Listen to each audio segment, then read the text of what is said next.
I never know what setting to put this on for. Oh, nope. How do you change your background? You like this one? What, the blurred up one?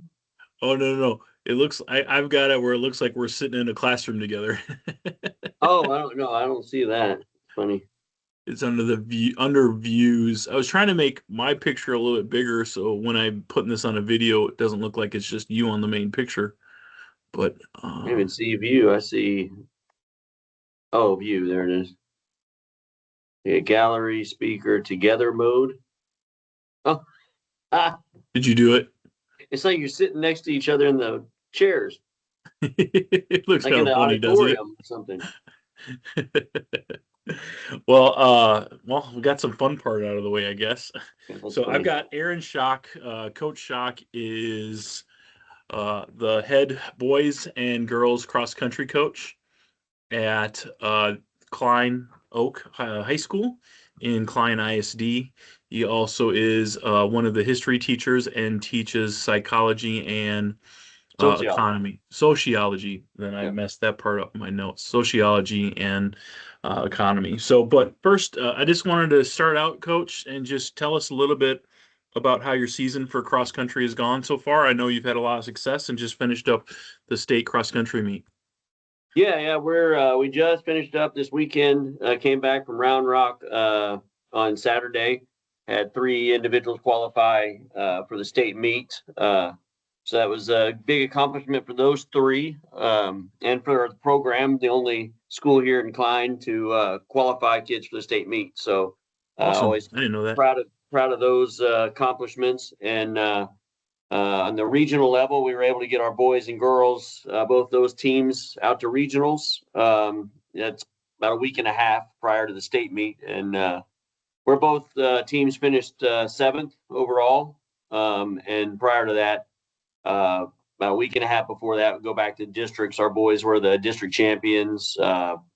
Believe our uh, JV girls, JV boys, and varsity boys all won district, and our freshman boys and our varsity girls finished second. So, successful season all around. A lot of hard work put in by the kids.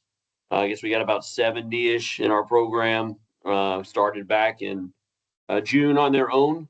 We do a captain's practice, kind of name our captains coming out of track season, and they're asked to organize summer practices throughout June, when they want to meet, what time, that kind of stuff. Show some uh, team leadership and ownership in the program. I kind of, over the years have realized if I'm dragging them out of bed, knocking on doors, making phone calls to get them to practice, that we're not going to be very good.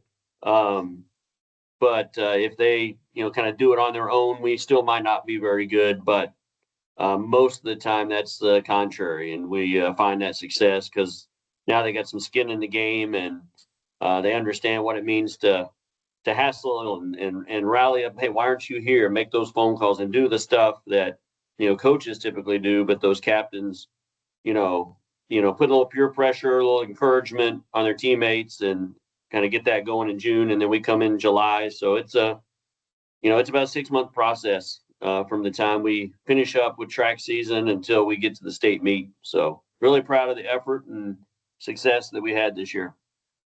And I also want to add, I think this was your first year being the head boys coach. In the past, you've been just the girls coach. Yeah. What has that been for you as far as just the difference and then adding the extra numbers on you? And obviously with your assistant situation, how is that all working out so far?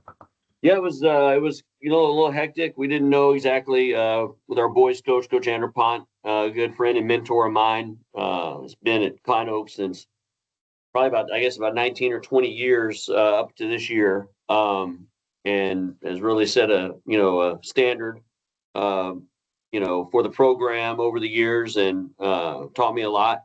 And it's been good to work with him for the last I guess this is my fifth season, sixth season, since I came back, and so been good to work with him and have the opportunity to be a part and to grow the program. So once it was kind of learned that he was going to retire, and he was able to kind of put that paperwork in. it was, it was late in the school year, so we had to, kind of act fast with the support of our principal, Mr. Hensley. We were able to get assistant coach from one of our junior highs. We weren't able to get her on campus, just based on teaching fields and stuff, but she's able to, due to starting times at different schools and the proximity, she's able to come over, and Coach Rex Winkle was able to come over and assist in the mornings. We start practice at 6. So she was able to be here from 5:45 to about 7:15, and then make her way to her cross country practice over at the junior high. I didn't know she's coaching the junior high as well. Yeah, so she does a great job. We have great feeder programs, and that's attributed to our success. So really appreciative of her effort to do that and go the extra mile, making that drive and commute, and the extra hours that's put on her. So that's been really nice. Hopefully, we can get her on campus next year. Is that what she wants to do then? Yeah. She had to go ahead. Oh, what subject area? She's an English teacher, so okay. I think it was the fact that we didn't have a spot, but we were losing spots in the English or something based on numbers and enrollment. So just didn't work out this year. But I will say that being the only one on campus, it was a bit of a process for me working through, having just had the girls the last 5 years, and now 6th year, while she was at practice and meets, training, etc. Not having her day to day on campus to check on kids, check grades, check discipline, all the things you do as part of a program. She's not here on this campus, so she doesn't have access to that. So, going from 40 to 70, doing that was a bit more of a process for me to kind of get organized with and try to stay ahead of. So, but yeah, it was just kind of where we are with the program and the numbers and coaching situation. And then just real quick on your background with the classroom. I know you used to be an in-class support teacher, and so now you've been working with history because your background is in history. How long have you been doing sociology and economy now? So kind of throughout my teaching career, I guess about 20 years now. I don't know. I guess this is probably the longest I've ever taught a single subject. And this will be my 3rd year with sociology. Started out with special ed, junior high level, and then worked to high school level. And I've been doing high school for about 18 years. Working with whether it's geometry to history courses to algebra, some science courses as in-class support at multiple school districts, and then have taught world history and world geography, and now economics. Be the first year with economics. So I had the opportunity to take over sociology, I guess 3 years ago. And when that position opened up here, and then and now teaching and have taught U.S. history on ramps last year, and now economics this year. So it's kind of fluid and flexible. And kind of do it as a coach, you do it in the classroom. So it's kind of how we are. I gotcha. Well, I spent a day with you. I want to say it was the 23rd of October. And so I came out and spent basically the first 2 class periods. Just wanted to see what it was like from a perspective of coach going in from your first period, which is your cross country period, into your first classroom, and just do an observation over those parts. So at this point, what I'm going to share my screen here. And share screen. Boom. Okay, and then I'm going to move over this. There's my calendar. Can you see this on your screen, Coach Shock? Yep. Awesome. So what I'm going to do... Observation. Yeah, so I'm going to read through my observation and everything that I took down for notes. At the end, I'll see if there's anything that I need to adjust or change in there. But if you have any questions, feel free to stop me or something like that, and we can just always change it. But I think let me kind of read through and go through it. Okay, so Observation of Coach Shock, first and second period. Today, I watched Coach Shock during his first and second period classes. Coach Shock is the boys and girls cross country coach, and his first period is an athletics class. Today was picture day, which was held behind the lunchroom in the garden area. I met him back there, and he was already and he had. I met him back there, and he already had everyone in uniform. A few boys were running late from the locker room, and Coach Shock had to go get one of them a uniform because he didn't know where his was. When we went back outside, Coach Shock lined up all of the groups by the teams they played on. I should say ran on. Sorry. Happens. I know.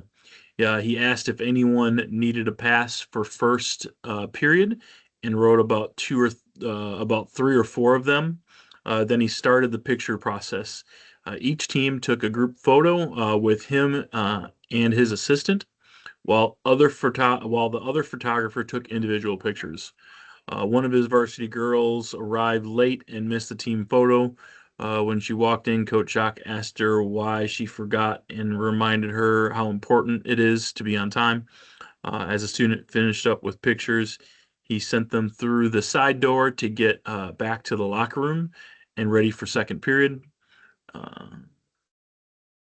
Oh, he mentioned that the next year he wanted to open a closer door. He mentioned that next year he wants to open up a closer door. I think I messed this up. He sent us mentioned that he sent a student to open up a door near where the pictures have been taken, and he didn't have to send anyone around the building. As the last few students finished their pictures, Coach Shock and I stood by the door and had a quick conversation. He mentioned that this year has been a bit of a transition because he added the boys program after last year's coach retired. Now he's overseen more than 70 students. And with the large group, picture day got away from him. He said he needed to find a better week next year, ideally when they have a Saturday meet, so taking pictures on Monday wouldn't disrupt his schedule as much. As a few students walked by, he reminded them to bring their uniforms tomorrow since he'll be collecting them for the year. After the last group came through, he went into the cafeteria where students could grab breakfast. As the bell rang, then he walked towards the classroom. Once there, he opened the door and waited in the hallway to monitor students actively before the class started. Sociology class. As the bell rang, Coach Shock welcomed everyone back to the class. During our walk, he mentioned that he's been out Monday and Tuesday for a regional cross country meet in Dallas, and Wednesday was PSAT testing. Since there was no school the week before, this was the first time these students that he'd seen these students in almost 2 weeks. His warm-up activity was a top 10 list. Students had to list 10 things they were thankful for, which he displayed on the whiteboard. As they worked, he moved around the room, checking in each group of 3 or 4 students and encouraged collaboration so they'd be ready to share. After 5 minutes, a timer went off, and he gained everyone's attention. He called on students from different tables, making sure each group had a speaker. He reminded them that no answer could be repeated, so students later in the rotation had to think quickly. Next, he asked them to create another top 10 list, this time about things that make them feel stressed. One student asked if they could reuse some of the same answers, and he agreed. He reset the timer and continued walking around and checking on their progress. When time was up, he called a different student to share again and led a brief discussion about which list was easier to create. Most students said the first list, things they thought thankful for, was easier, which surprised him, meaning Coach Shock. He took the class. He told the class he expected the second list to be more popular, and they discussed why that might be. After the warm up, Coach Shock reviewed a few assignments from when he was gone. He mentioned hearing about internet issues in the building, so he decided to give them class time to finish their work today. He asked if anyone needed a word search activity to complete, then let them get started. While students worked, he took attendance and handed a few passes. One student needed to see the counselor, and another asked to use the bathroom, which he approved as long as they signed out on the whiteboard. After that, he opened Schoology to monitor assignment progress.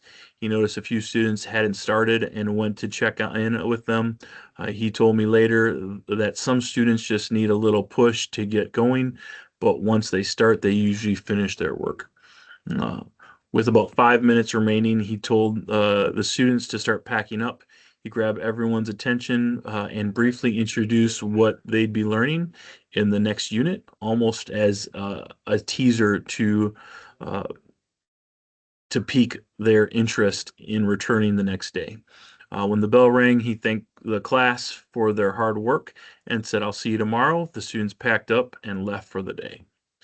Uh, that is what I wrote, Coach. Anything I should change or add with anything that I wrote? No, it sounds good.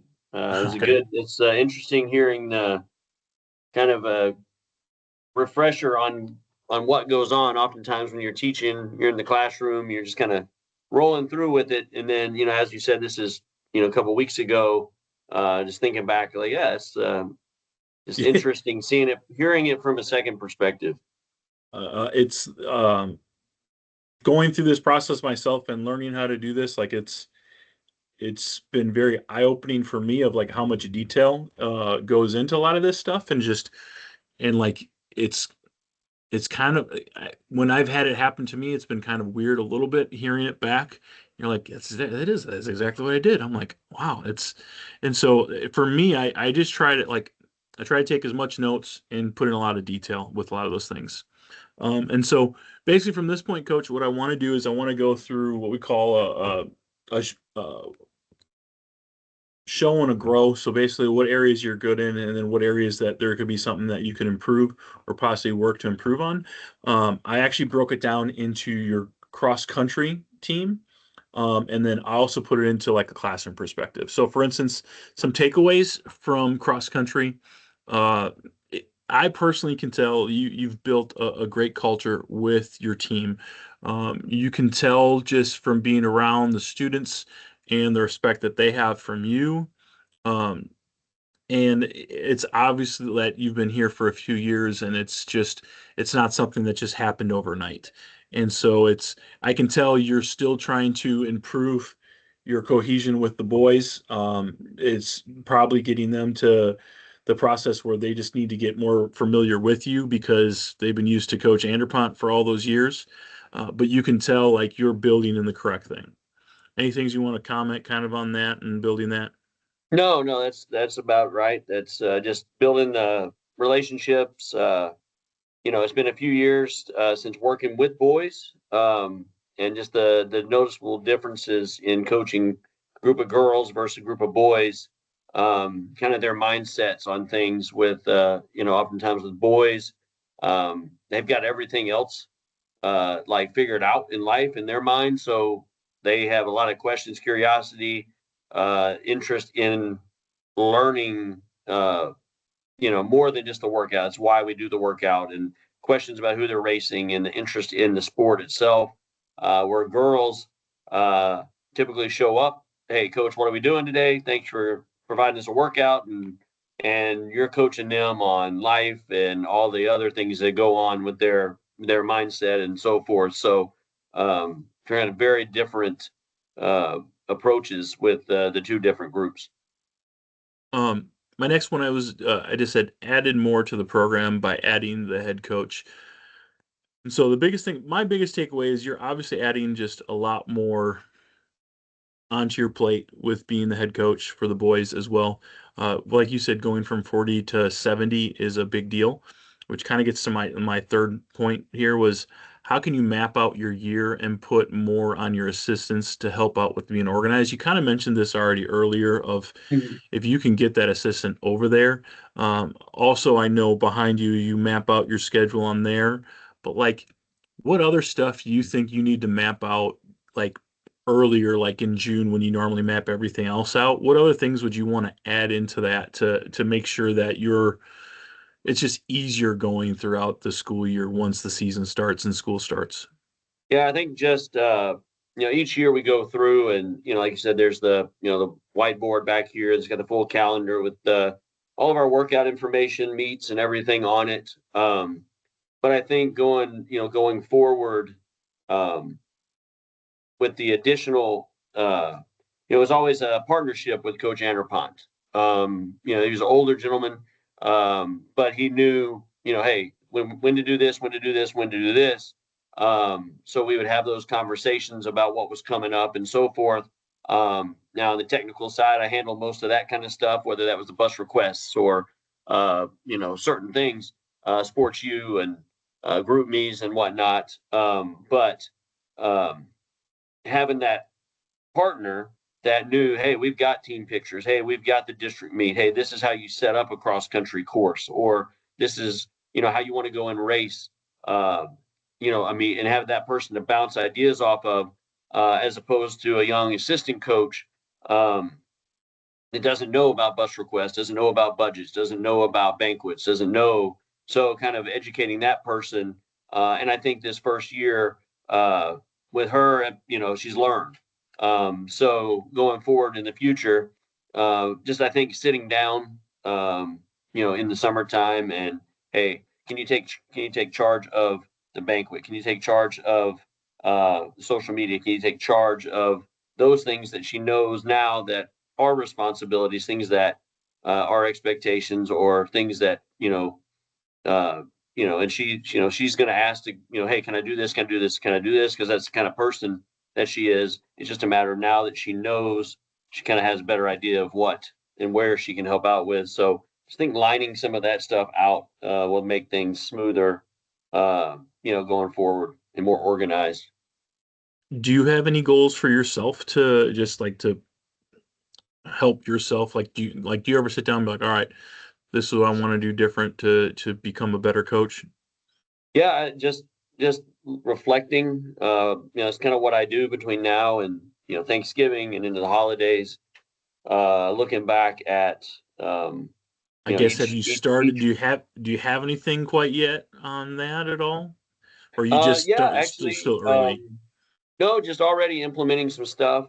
We've got a kind of a club meet coming up, so I'm looking at some different style of workouts that we're doing for the next couple of weeks. It's another 5K that the kids run. It's just not school affiliated, but we have the opportunity to kind of coach them up and keep them in shape.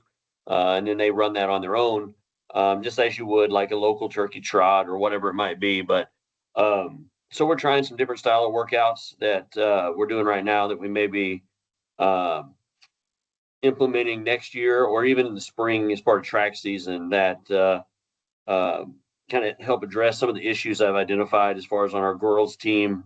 Um, the amount of mileage that they ran this year, looking back, I don't think that we um, had enough in our legs for the I most gotcha. part to be as competitive as we needed to be at the regional meet. I think we could have been a little stronger, had a little more base that would have helped us finish out the 5K. The third mile is where the rubber meets the road a bit.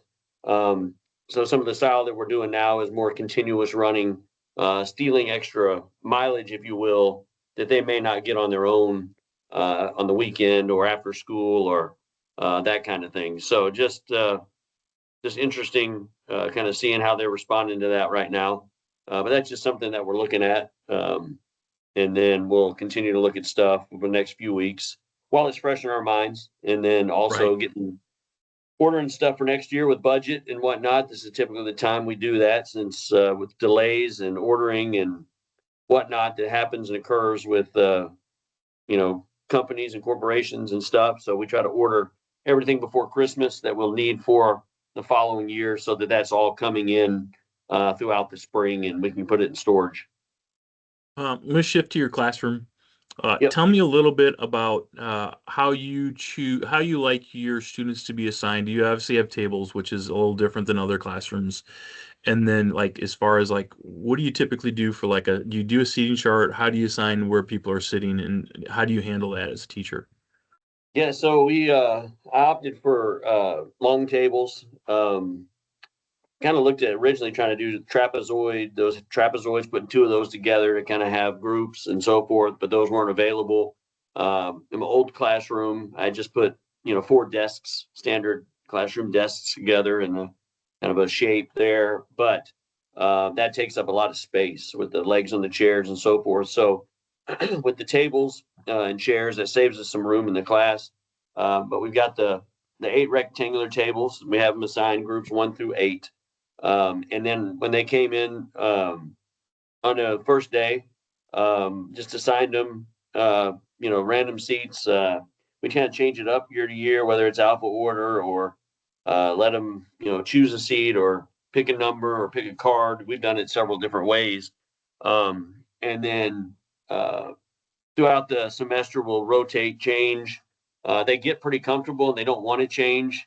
Right. So I kind of base that on, if it's a good class that's working well together and the groups are good, then I'll leave it. If it's a class that, gets off task and that kind of stuff, then we'll change it up to see if we can get a better cohesion within the groups.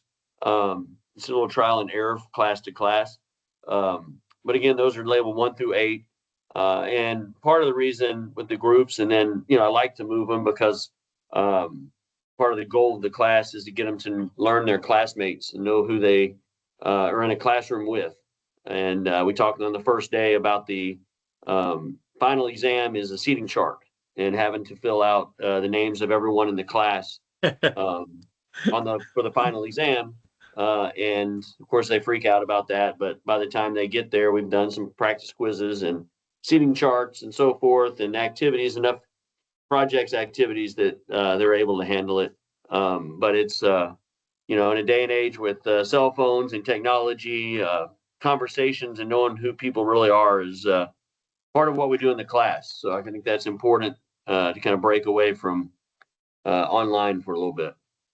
You mentioned cell phones, and what's your philosophy on the cell phones, and how do you deal with it with the new changes that have been kind of in place with Texas with your classroom? Yeah, in the past we had a cell phone holder pocket deal. We've done it different ways like that. When you come in, you drop it off, deposit it there. That way you can have access to it, see it. It's there. It's secure, but it's not in your hand on your person, where it's a temptation. That's difficult for them to start out, but that typically works pretty well. In past years, once work was completed or independent work, I was, someone who didn't necessarily have an issue with, if they wanted to listen to some music, if that helped them to focus in and concentrate to get their work done, that was something that I didn't have any kind of issue with. But with the new guidance and laws from the legislature, obviously that's not an option. So school policy is that it just stays in their bag and so forth. And of course, that's as it's close by or in their pocket, and we try to monitor that as best we can and remind them to, put it away if necessary. How have you done with that? How have you dealt with that, I guess? Because I feel like it's still going to be an issue at times. Yeah, it is. And then, if I notice it, or if it's, become obviously out in a distraction, and it's noticeable, then, hey, we need to put that away. As a reminder, and I haven't had any issue or pushback. Kids understand the expectations in the school and are reminded enough consistently throughout the day that they'll, follow procedure there, and haven't necessarily had any discipline issues or need for, consequences and so forth, pushback, if you will. Have had a couple of kids. Hey, it's a family, something going on at home. And that's, something I don't think that, um, people not in the classroom, not in the building really understand. Oftentimes is, our cell phones are almost part of us, and while we shouldn't depend on them, the opportunity for a family member to get a hold of you at a moment's notice is an expectation. If I call my wife and something's going on, in my mind, she's going to pick up. And if I can't get a hold of her, that's frustrating. Whereas, 10 years ago, 20 years ago, hey, I can't get a hold of her here. Let me call this person here. They can track her down. I had a little more patience uh, or a plan to track someone down, right? We had a plan um, when we couldn't get a hold of someone at a moment's notice.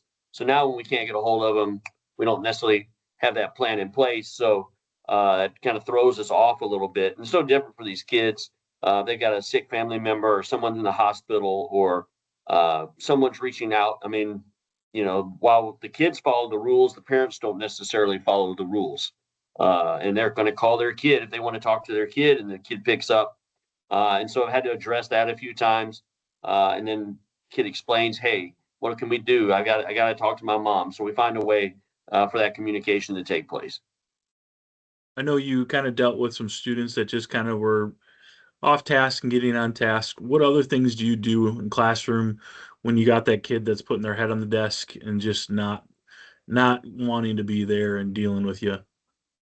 Yeah, just I think it's just you got to have that relationship built in place ahead of time. From the start of the year.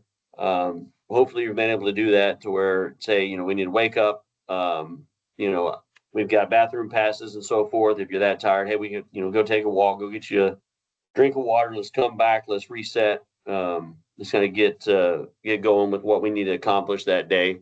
Whether it's activity or most everything in my class is group based type stuff, so they're able to collaborate with each other and so forth. And if someone's not collaborating, cooperating, pulling their fair share, then typically the partners will let me know. And then there's been portions of times where someone just didn't do a project or didn't do their portion or their responsibility, so we'll have to address that and then have like a mini side project for that individual to retain a grade, if you will.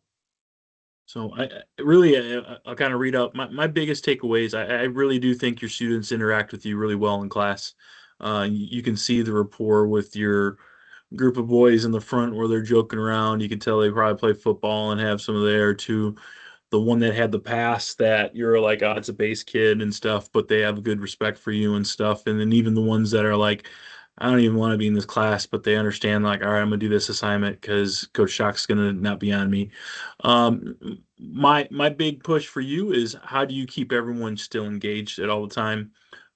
You're always uh, just it's a little bit with there. Obviously, it's probably from you not just being in the class for a few days. There are a couple that are just like, and maybe they already finished that assignment, but what can we do to get them just back where they're engaged working on something? And then like the last one is just making that balance while in season for the fall. I know cross country is a huge thing for you, and it shows, but like still keeping that balance with some of the classes and stuff. I know it's difficult probably with how many days you're probably out in the fall as well. And so that was my biggest takeaways. And then again, for the cross country class, I think you're doing a great job building that culture. I see that the boys program is going to be heading the same way as your girls program, and you've already mentioned a few things on how you can utilize your assistant once they get back there on campus, or hopefully when they get there on campus. If not that person, hopefully you're able to hire someone else to also help you with that organizational piece to just try to hopefully take a little bit more off your plate, and focus on just some other areas and stuff. Any other like questions, comments, concerns you want to add to anything that I've said so far today? Nope, that sounds right on the nose there. So sounds good. I appreciate the feedback and observation and time you took to come by and uh, be a part of my daily experience. I appreciate it, Coach. I don't think as many administrators probably look at the coaching side of stuff at times. they always just care a lot about the classroom, which I think is a huge importance, but it's also, I think it's important to know that our coaches are doing right by our students and that way too. So with that being said, I'm gonna hit the stop button and Cool. pray that this thing is recorded. I hope so. Stop recording.